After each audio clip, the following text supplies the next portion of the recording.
YSR Congress party కార్యాలయంలో YSR Congress party parliamentary party సమావేశాన్ని నిర్వహించారు ఈరోజు. ఆ సందర్భంగా వచ్చే పార్లమెంట్ వర్షాకాల సమావేశాల్లో అనుసరించాల్సినటువంటి వ్యూహాల మీద చర్చించారు.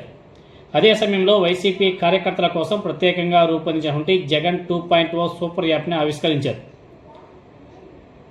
పార్టీ కంటెంట్ను రక్షించడం కోసం, అదేవిధంగా కార్యకర్తలు ఎదుర్కొంటున్నటువంటి సమస్యలను తెలుసుకోవడం కోసం ఈ యాప్ని రూపొందించినట్టు జగన్మోహన్ రెడ్డి గారు చెప్పడం జరిగింది.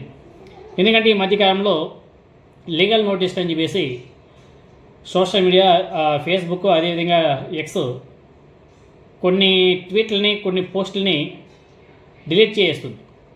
ఆ విధంగా లేకుండా జగన్మోహన్ రెడ్డి గారు వైసీపీ పార్టీ ఈ జగన్ 2.0 సూపర్ యాప్ని తీసుకోవడం జరిగింది.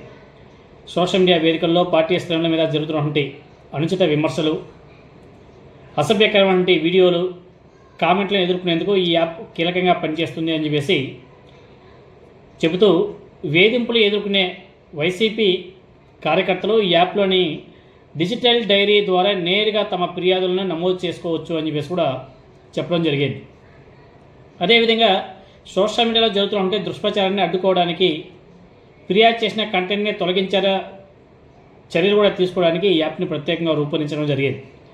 ఎవరో ఆపలేని విధంగా పార్టీ సొంతంగా దీన్ని అభివృద్ధి చేసింది అనేసి తెలుస్తుంది. సో ఈ సూపర్ యాప్ ద్వారా పార్టీలోని ప్రతి కార్యకర్త నిత్యం పార్టీ నాయకత్వంతో కనెక్ట్ అయి ఉంటారు అని చెప్పేసి జగన్మోహన్ రెడ్డి గారు చెప్పడం జరిగింది. అదేవిధంగా వైసీపీ పార్టీ శ్రేణులకు ఎల్లప్పుడూ అండగా ఉండడమే ఈ యాప్ ఆవిష్కరణ వెనుక ఉన్నటువంటి ప్రధాన ఉద్దేశం. పార్టీ కార్యకర్తల భద్రత, అదేవిధంగా మనోధైర్యాన్ని పెంచేందుకు ఈ యాప్ ఒక బలమైన సాధనంగా మారుతుంది అని చెప్పేసి ఆ పార్టీ భావిస్తుంది.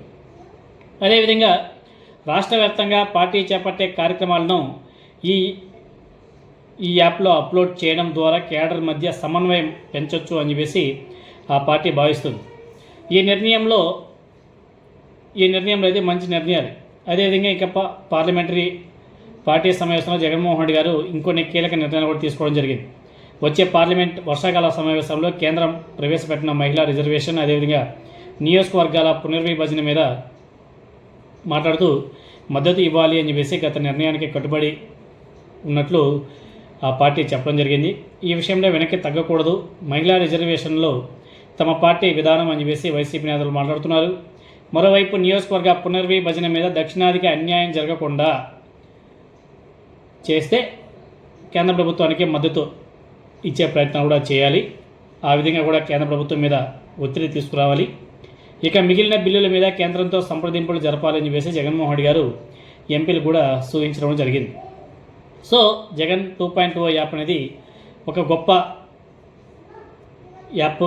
దాన్ని వైసీపీ కార్యకర్తలు, నాయకులందరూ కూడా ఇప్పటికే చాలామంది ఇన్స్టాల్ చేసుకుంటున్నారు. అది విపరీతంగా డౌన్లోడ్ చేసుకుంటున్నారు. మరి చూద్దాం ఈ యాప్ వల్ల ఆ పార్టీ కార్యకర్తలకు, ఆ పార్టీకి ఎంత మేరకు ప్రయోజనం ఉంటుంది అనేది